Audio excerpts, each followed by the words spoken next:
प्यारे दर्शकों नमस्कार। आइए नजर डालते हैं हमारे प्यारे राज्य हरियाणा की तमाम बड़ी खबरों पर। वीडियो शुरू करने से पहले कमेंट बॉक्स में जय हिंद लिखकर हमें सपोर्ट करें। तो चलिए शुरू करते हैं। हरियाणा की बेटियों को मिलेगा सुरक्षा कवच, 3 लाख किशोरों को मुफ्त एचपीवी का टीका। हरियाणा के स्वास्थ्य मंत्री आरती सिंह राव ने लोगों से अपील की है कि वे किशोरियों को सर्वाइकल कैंसर से बचाने के लिए ह्यूमन पैपिलोमा वायरस टीकाकरण को अनिवार्य बनाएं। ये टीकाकरण निःशुल्क किया जा रहा है। स्वास्थ्य मंत्री आज चंडीगढ़ में पूरे राज्य से आए लोगों की समस्याएं सुन रही थी। लोगों को जागरूक करते हुए उन्होंने कहा कि सरकार राज्य में लगभग 3 लाख किशोरियों 14-15 वर्ष आयु वर्ग को ये टीका लगाएगी। ये अभियान किशोरियों को स्वस्थ और सुरक्षित रखने के लिए चलाया जा रहा है। हरियाणा के ग्लोबल हब बनने का सफर हुआ शुरू। सिंगापुर की तर्ज पर बसेंगे 5 नए शहर।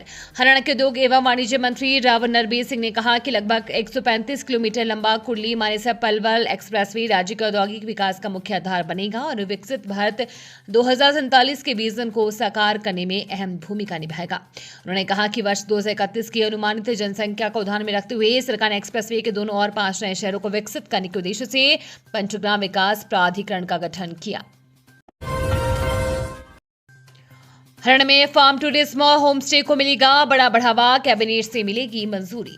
हरियाणा सरकार फार्म टूरिज्म और होम स्टे के जरिए राज्य में पर्यटन को नई ऊंचाइयों पर ले जाना चाहती है, जिससे राज्य के युवाओं को रोजगार के नए अवसर मिलेंगे। इसके लिए फार्म टूरिज्म और होम स्टे ऑपरेटर्स को जिन समस्याओं का सामना करना पड़ रहा है उन्हें प्राथमिकता के आधार पर हल किया जाएगा। ये बात हरियाणा पर्यटन विभाग के कमिश्नर और सेक्रेटरी डॉक्टर अमित कुमार अग्रवाल ने मंगलवार को चंडीगढ़ के हरियाणा निवास में फार्म टूरिज्म और होम स्टे ऑपरेटर्स के साथ आयोजित मीटिंग के दौरान कही। हरियाणा के युवाओं के लिए खुशखबरी, मानेसर में खुलेंगे रोजगार के द्वार, 500 युवाओं को मिलेगी नौकरी। हरियाणा के मुख्यमंत्री शिनाब सिंह सैनी ने कहा कि राज्य सरकार की उद्योग अनुकूल नीतियों के सकारात्मक प्रभाव स्पष्ट रूप से दिखाई दे रही हैं। इसी दिशा में Deccan air conditioner company Manesar में लगभग 1000 करोड़ रुपए का निवेश कर रही है, जिससे राज्य के 500 से अधिक युवाओं के लिए रोजगार के नए अवसर पैदा होंगे। मुख्यमंत्री शिनाब सिंह सैनी चंडीगढ़ स्थित संत कबीर कुटीर में जापानी प्रतिनिधिमंडल के साथ बातचीत कर रहे थे। हरियाणा में नए लोगों की संपत्ति जल्द होगी नीलाम, मिला है 15 दिनों का अल्टीमेटम, जानिए वजह। हरियाणा के ऊर्जा मंत्री अनिल विज ने प्रदेश के बिजली उपभोक्ताओं पर बकाया 8200 करोड़ रुपए के भारी भरकम राशि को वसूलने के लिए निर्णायक जंग का ऐलान कर दिया है। सोमवार को चंडीगढ़ में आयोजित एक उच्च स्तरीय बैठक में मंत्री ने अधिकारियों को सख्त निर्देश दिए हैं कि 1 लाख रुपए से अधिक के बकायादारों पर भूमि वसूली अधिनियम एक्ट के तहत यानी कि लैंड रिकवरी एक्ट के तहत कार्रवाई करते हुए उनकी संपत्ति नीलाम की जाए। आयुष्मान और चिरायु स्कीम में फर्जीवाड़ा रोकने के हरियाणा सरकार ने बनाया ये प्लान, अब नहीं होगी धोखाधड़ी।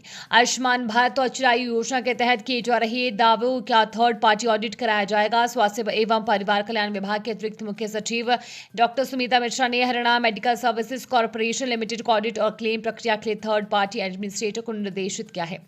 स्वास्थ्य सचिव ने कहा कि योजना के कामकाज में थर्ड पार्टी ऑडिट अनिवार्य किया जाएगा, ताकि यह सुनिश्चित किया जा सके कि आयुष्मान भारत प्रक्रिया में कोई धोखाधड़ी न हो। पंजाब एंड हरियाणा हाईकोर्ट ने हरियाणा सरकार पर लगाया 10,000 रुपए का जुर्माना, ये लापरवाही पड़ी भारी। पंजाब एवं हरियाणा हाईकोर्ट ने प्रदेश के सरकारी स्कूल में बुनियादी सुविधाओं की जानकारी देने में देरी करने पर हरियाणा सरकार के प्रति कड़ा रुख अपनाया है। अदालत ने स्पष्ट आदेशों की अवहेलना करने और स्कूलों का विस्तृत विवरण पेश न करने के कारण सरकार पर 10,000 रुपए का सांकेतिक जुर्माना ठोका है। क्या है पूरा मामला?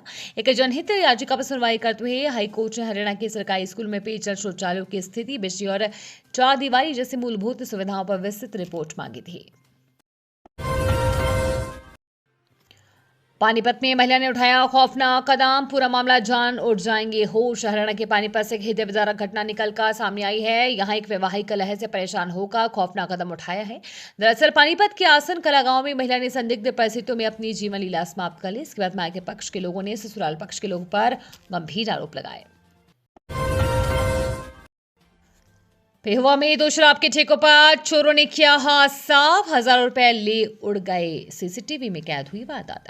पेहुआ के गांव गुमथला गड्ढू से चोरी की एक वारदात सामने आई है। यहां चोरों ने देर रात 2 शराब के ठेकों को निशाना बनाया। बताया जा रहा है कि अज्ञात चोर ठेकों से करीब 8 से 10 हजार रुपए की नकदी लेकर फरार हो गए हैं। ये पूरी घटना वहां लगे सीसीटीवी फुटेज में कैद हो गई है, जिसके आधार पर पुलिस अब आरोपियों की पहचान करने में जुटी है। घटना की सूचना मिलते ही पुलिस मौके पर पहुंची और जांच शुरू कर दी है।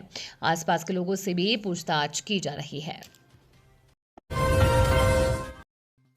हरियाणा में प्राइवेट बसों में भी मान्य होंगे बस पास, परिवहन आयुक्त ने जारी किया आदेश। हरियाणा वासियों के लिए जरूरी खबर आई है। हरियाणा में निजी बस संचालकों की मनमानी और रियायती बस धारकों को बस में न चढ़ाने की शिकायतों पर सरकार ने सख्ती दिखाई है। परिवहन आयुक्त कार्यालय ने निर्देश जारी किए हैं कि राज्य के सभी निजी होस्टेज कैरिज संचालकों को हरियाणा रोडवेज की तरह ही सभी श्रेणियों के फ्री और कैंसिलेशन पास धारकों को यात्रा करवानी होगी। विभाग ने स्पष्ट किया है कि आदेश तुरंत प्रभाव से लागू हैं। ये थी आज की फटाफट खबरें। हम मिलेंगे अगले बुलेटिन में, तब तक के लिए धन्यवाद और जय हिंद।